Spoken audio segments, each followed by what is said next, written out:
اعوذ باللہ من الشیطان الرجیم بسم اللہ الرحمن الرحیم۔ سورہ فاتحہ کی آیت نمبر 5۔ اہدنا الصراط المستقیم۔ ترجمہ کنز ایمان، ہم کو سیدھا راستہ چلا۔ ترجمہ کنز عرفان، ہمیں سیدھے راستے پر چلا۔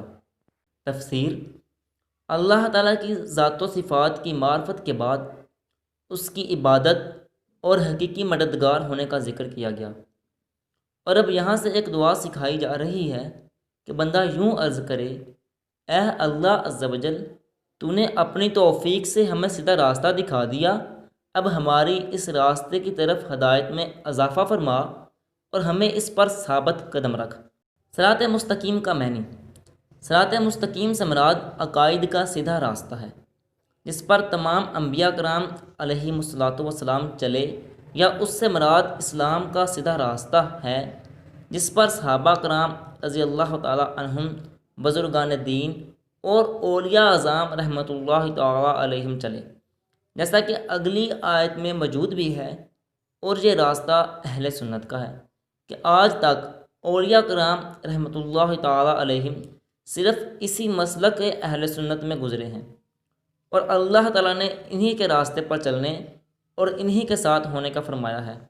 سورہ توبہ کی آیت نمبر 119 میں اللہ تعالیٰ نے ارشاد فرمایا: یا ایھا الذین آمنوا اتقوا اللہ وکونوا مع الصادقین۔ ترجمہ کنز عرفان، اے ایمان والو، اللہ سے ڈرو اور سچوں کے ساتھ ہو جاؤ۔ اور حضرت انس رضی اللہ تعالیٰ عنہ سے روایت ہے، سید المرسلین صلی اللہ تعالیٰ علیہ وآلہ وسلم نے ارشاد فرمایا: بے شک میری امت کبھی گمراہی پر جمع نہیں ہوگی، اور جب تم لوگوں میں اختلاف دیکھو تو تم پر لازم ہے کہ سواد اعظم یعنی مسلمانوں کے بڑے گروہ کے ساتھ ہو جاؤ۔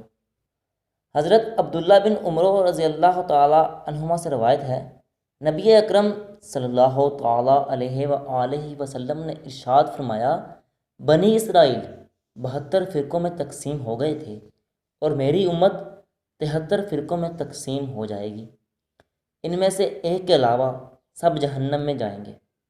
صحابہ کرام رضی اللہ تعالیٰ عنہم نے عرض کی: یا رسول اللہ صلی اللہ تعالیٰ علیہ وآلہ وسلم، نجات پانے والا فرقہ کون سا ہے؟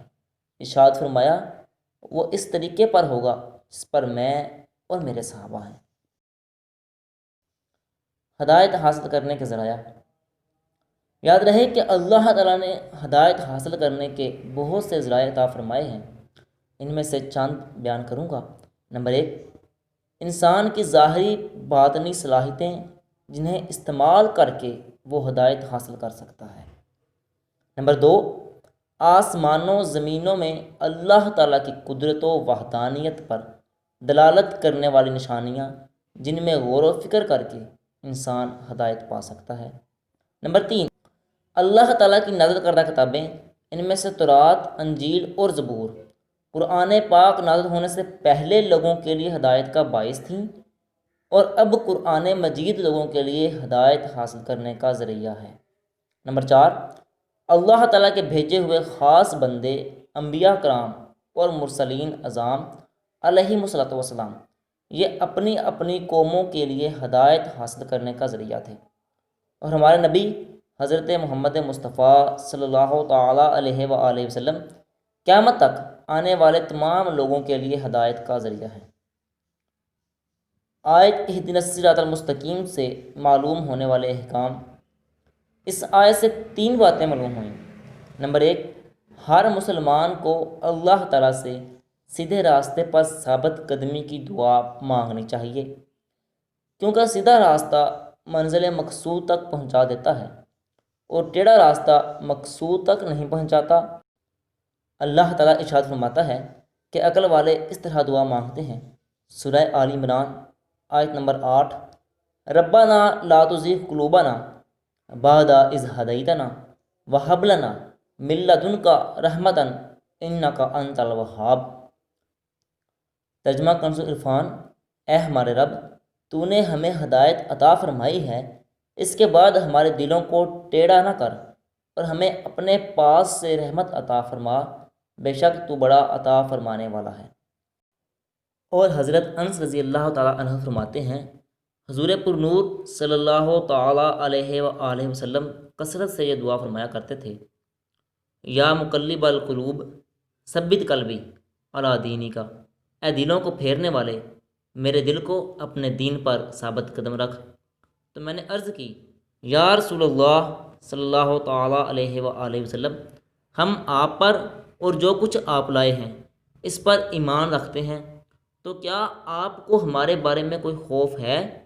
حضور اقدس صلی اللہ تعالیٰ علیہ وآلہ وسلم نے ارشاد فرمایا، ہاں بے شک دل اللہ تعالیٰ کی شان کے لائق اس کی انگلیوں میں سے دو انگلیوں کے درمیان ہیں، وہ جیسے چاہتا ہے انہیں پھیر دیتا ہے۔ نمبر 2، عبادت کرنے کے بعد بندے کو دعا میں مشغول ہونا چاہیے۔ اور نمبر 3، صرف اپنے لیے دعا نہیں مانگنی چاہیے بلکہ سب مسلمانوں کے لیے دعا مانگنی چاہیے، کہ اس طرح دعا زیادہ قبول ہوتی ہے۔ صدق اللہ العظیم، جزاک اللہ خیر۔